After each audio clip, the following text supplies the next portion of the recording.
When I showed up for Thanksgiving, there was no seat for me at the table. So I booked a flight instead, and now they're crying because. Okay, so I'm still reeling from what happened, and I need to share this. I, 29 have been in a weird spot with my family for the past few years. It's always been a little rocky, but things reached a breaking point last Thanksgiving. I don't really know how we got here, but the last few years have been like trying to fit a square peg in a round hole. It feels like no matter how much I try, I just don't belong there anymore. For context, my family is, well, let's just say they have their way of doing things. My mom, Mary, is the typical, I'm doing everything for everyone type. She has this need to be the center of everything and controls a lot of the family dynamics. I have one sibling, my brother Evan, who's 26. We're not super close. He's always been the golden child in my mom's eyes, handsome, outgoing, and he has this ability to charm people without trying. Me? I'm the quiet one, the bookish type. Not really their favorite, but I always just tried to keep the peace and stay out of the way. Thanksgiving rolls around, and I get a call from my mom asking if I'm coming to dinner. She's always been super strict about Thanksgiving, like it's some sacred family event. I've been working hard lately and didn't really have the mental energy for a family gathering, but I didn't want to rock the boat, so I said I'd come. But here's where things start to go wrong. The night before Thanksgiving, I get a text from Evan, casually mentioning that he and his girlfriend invited a few of their friends to dinner this year. Not unusual, but then he adds that it's gonna be a bigger crowd this time. I don't think much of it, assuming it's just a few extra people. Then, I get another message from him, saying, "Hey, I'm sure you won't mind, but I think Mom forgot to tell you. We're all sitting in the dining room this year. We're moving around a bit to fit more people, so we're just gonna need to make sure everyone has their spot." I didn't think anything of it at first. I assumed he meant the usual routine. Maybe someone else would sit at the kids' table or something, but no big deal. But when I show up to the house, the whole vibe is off. First, there's this group of people I don't even recognize. Evan's friends, I guess. They're already settled in the living room, chatting and laughing. It's fine, people are welcome, right? But I didn't expect to be so ignored. Mom's running around, making sure everyone has drinks, ignoring the fact that I'm standing there with my coat on, just kind of awkwardly looking around. Finally, after a while, Mom notices me. She's like, "Oh, sweetie, so good to see you. Go ahead and sit at the table, Evan. Make sure your brother has a seat." And that's when it happened. Evan looks at me for a second and then glances back at the other side of the room. "Oh, actually, we need that spot for one of our friends. Why don't you just sit over there on the couch or something?" Now, at this point, I'm just staring. No seat at the table? I've never been a huge fan of the assigned seating thing, but this was different. This wasn't some casual rearranging of chairs. This felt deliberate. I knew I couldn't be imagining it, but there was no way I was going to make a scene in front of Evan's friends. So I just said, "Okay, no problem," and went to sit on the couch. As dinner goes on, I'm just sitting there, watching the rest of them eat and talk. All this laughter and conversation happening at the table. At some point, I get up to grab a drink, and I hear my mom talk to someone in the kitchen, saying, "I just don't know what happened. He used to be so close to the family, and now it's like he doesn't want to be here. It's really sad." My blood starts to boil. I want to scream, but I don't. I don't even know how I kept it together, honestly. This was getting ridiculous. By the time dinner wrapped up, and everyone was moving to the living room to hang out, I made my decision. I told Mom I was leaving. She didn't even try to convince me to stay. "Oh, sweetie, you're always welcome here," she said in that voice of hers that sounds like she's giving you permission, but in reality, she's just dismissing you. I walked out of there, and I didn't look back. But instead of going home, I did something that I guess I could have avoided. But the more I thought about it, the more it felt right. I grabbed my phone and booked a last-minute flight. The destination? Not somewhere random, no. I was going to visit my old friend Jessie, who lives across the country. She hadn't seen me in years, and I figured, why not make the best out of this mess? I get to the airport, and by the time I land, I'm feeling a mix of relief and anger. I'm out of the toxic environment, and I can finally breathe. The first thing I do when I get to Jessie's place is post a picture of myself enjoying Thanksgiving, but it's not at a family table. It's me with Jessie, laughing at some random diner, eating a burger. I caption it. Sometimes the best holiday is the one you make yourself. And here's where it gets messy. I hadn't even been in the city for a few hours when my phone blows up. It's Mom, it's Evan, it's even a couple of cousins, and they're all mad. It starts with texts like, "What's the deal? Why'd you leave? You're making a scene." And then it escalates into more frantic messages from my mom asking where I am and why I'm ruining the holiday. But then it got worse. Evan sends me this text that pretty much made me lose it. "You really think you're so important, don't you? You're acting like a spoiled child. Mom's upset because of you, and you should apologize." It was like a slap in the face. I'd been nothing but accommodating to them, but they treated me like an afterthought. I hadn't even considered going back at this point, but I knew I had to respond. So I did. I sent a simple message. "If I'm not welcome at the table, then I'm not going to beg for a seat. You can keep the holidays. I'm done." And that's when the real drama started.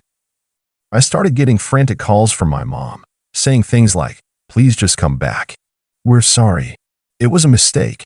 Don't do this. We miss you." Evan, of course, called me a drama queen and saying it's all my fault. The texts and calls just keep coming, each one more frantic and desperate. They're begging me to come back, but there's no way in hell I'm going to give in. After I sent that message about not coming back, things didn't calm down. If anything, it got worse. The texts and calls didn't stop. They all started to blend together. My mom's frantic ones, saying how much she needed me there, how the family just wasn't the same without me. It sounded rehearsed, like she was reading from a script. Evan's messages, on the other hand, were full of passive-aggressive remarks. "If you really cared about family, you'd stop acting like this," was the one that hit hardest. But here's the kicker.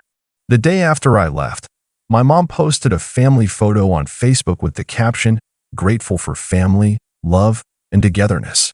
So thankful we're all here this year."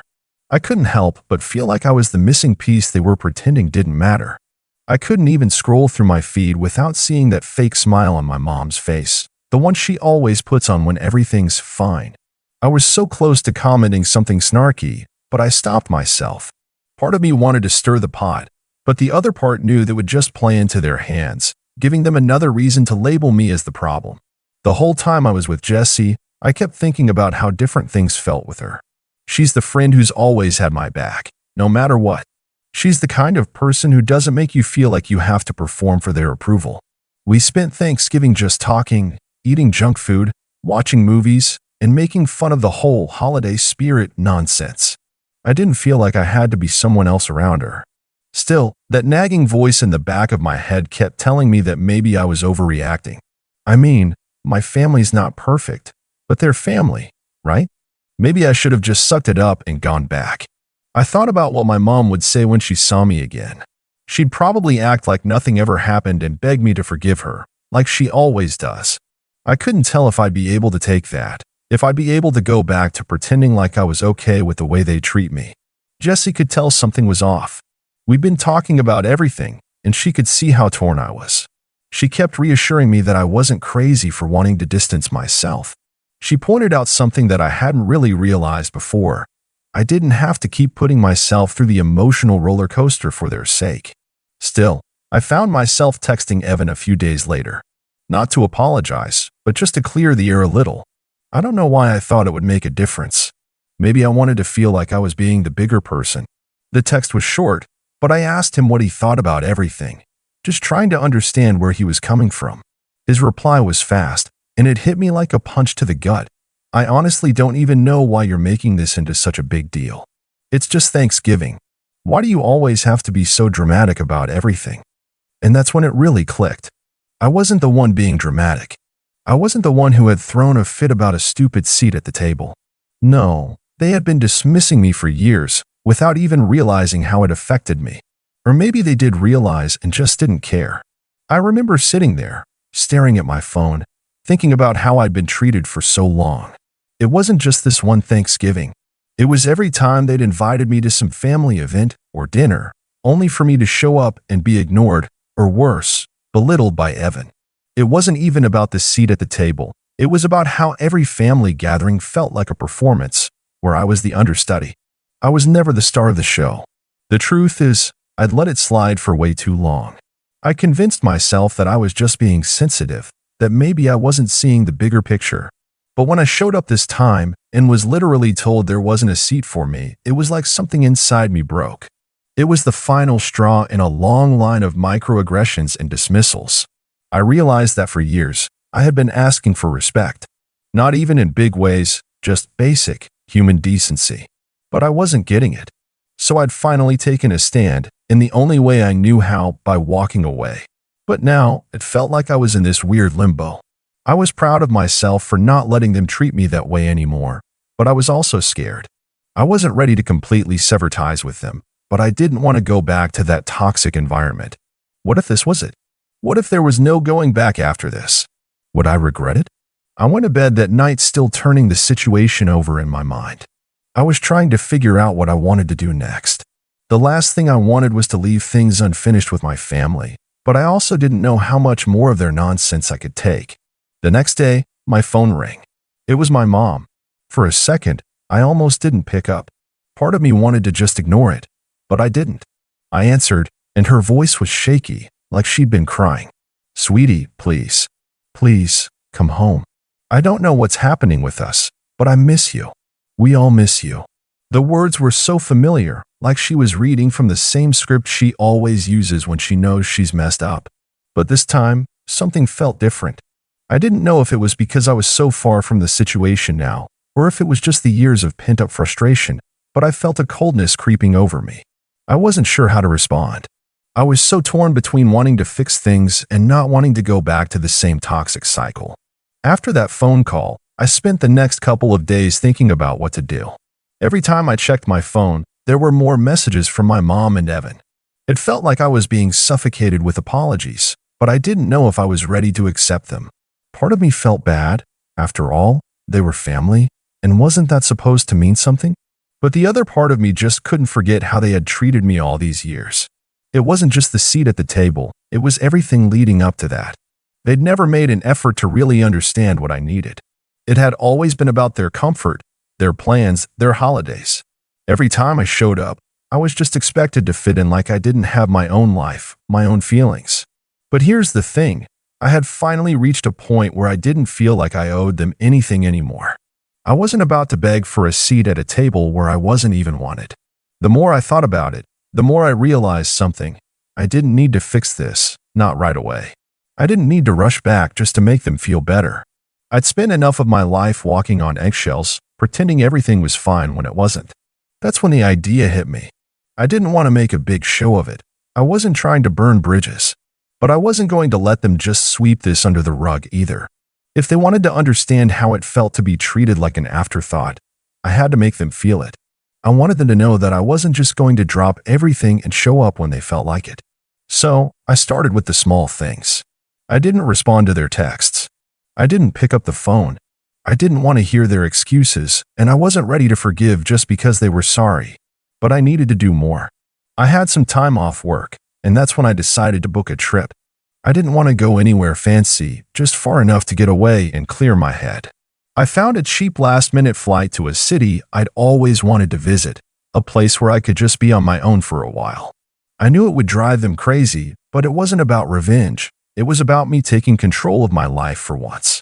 The day I left, I posted a picture from the airport with a simple caption, "Sometimes you just need to get away." Within hours, the messages started flooding in. At first, it was my mom, of course. She was upset, asking if I was really just going to leave them hanging like this. "Why are you doing this? We just want to see you." I could almost hear her voice cracking through the text. And then came Evan, with his usual mix of guilt and anger. "You're being ridiculous. This is just like you to overreact. You're seriously going to ruin everything over one stupid holiday." I didn't respond to any of them. I didn't even feel the need to. Part of me wanted to just enjoy my time away without thinking about them, without the constant weight of their expectations hanging over me. I spent the next few days exploring the city, eating good food, relaxing, and doing exactly what I wanted to do. I felt freer than I had in a long time. And every time I checked my phone, I saw the messages from them getting more frantic. "Please, call me. We just want to talk." I even had a missed call from my mom, which was odd because we hadn't really talked on the phone in ages. But here's where it got interesting. The longer I stayed away, the clearer it became that I didn't need them as much as they needed me. They'd always made me feel like I was the one who had to make the effort, the one who had to keep everything together. I'd been over backwards for years to accommodate their plans and demands, but now that I was the one choosing what was best for me, it felt like they were falling apart without me. The real twist?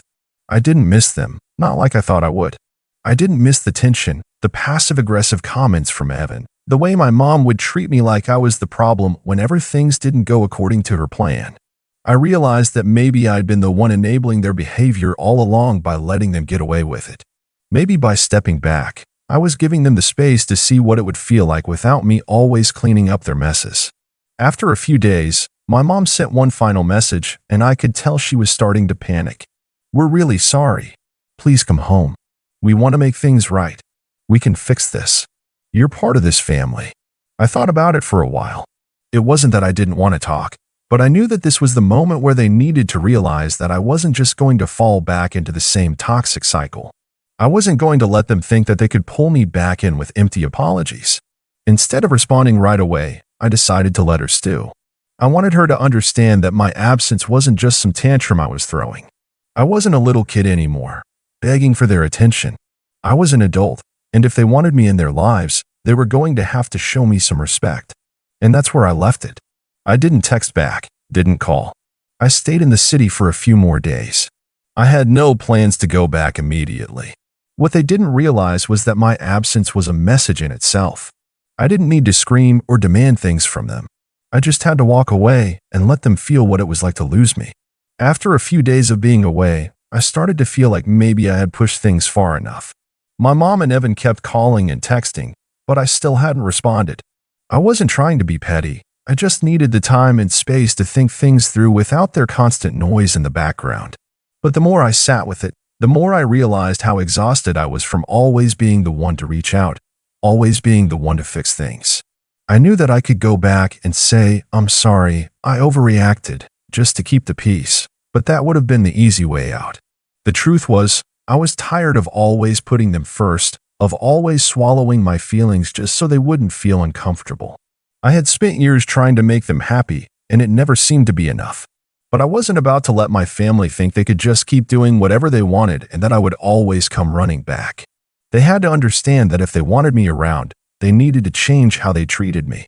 It wasn't a matter of me being dramatic or holding a grudge. It was about boundaries. It was about me choosing to put myself first for once, instead of being the one who always cleaned up their messes and got nothing in return. I didn't respond to my mom's frantic texts or the voicemail she left me. Instead, I booked a flight home, but not with the intention of going back to things as they were. I wasn't just going to show up like everything was fine. I needed them to know that I was coming back, but it would be on my terms, not theirs. The flight back was one of the longest I'd ever taken, not because it was physically tiring, but because I had so much on my mind. What would I say when I saw them? Would they really get it? Or would they just keep pushing me to forgive and forget? When I finally landed, I didn't head straight to my mom's house like I might have before. I didn't want to give her the satisfaction of thinking I was coming back, eager to patch things up. No, this time I took a detour. I found a small cafe nearby and sat there for a while, nursing a coffee and letting my thoughts settle. I wasn't in a rush to face her. The more I thought about it, the more I realized I had been the one to always make the first move, always the one to sacrifice my peace for the sake of the family. But not anymore. I needed to make sure I didn't give in this time. I couldn't just show up on her doorstep like everything was fine, like I hadn't spent years being ignored and undermined. This wasn't about easing their guilt. This wasn't about making them feel better. This was me, finally standing my ground. Eventually, after some time alone, I made my way to her house. I could hear her voice faintly on the other side of the door as I approached, but it wasn't the voice of someone who was genuinely concerned. It was that same manipulative tone she always used, calm, controlled, like she had rehearsed exactly what she was going to say. I knocked. When she opened the door, I stood there for a moment, letting the silence stretch between us. I wasn't in any hurry to rush in. I wasn't going to play along like I had before, just slipping back into the role she had carved out for me. I looked her square in the eye, letting her see the weight of the decision I had made. "I'm here," I said, finally. "But things have changed. I'm not just going to pretend like everything's okay anymore. Her face shifted in that way I'd seen too many times, shocked at first, but quickly masking it with that veneer of calm.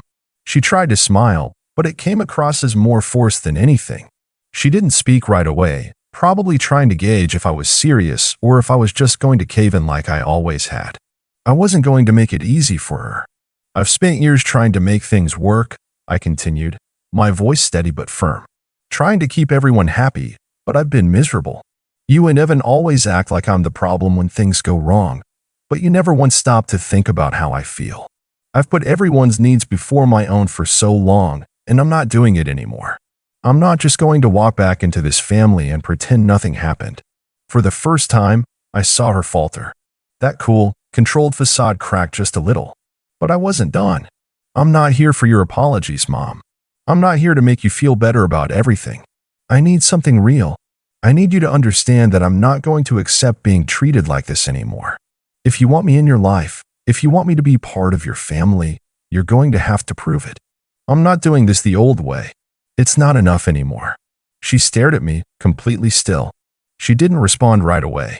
I think she was trying to process what I said, but I could see the familiar flicker of irritation in her eyes, like she was trying to regain control. She was used to me backing down, used to getting her way.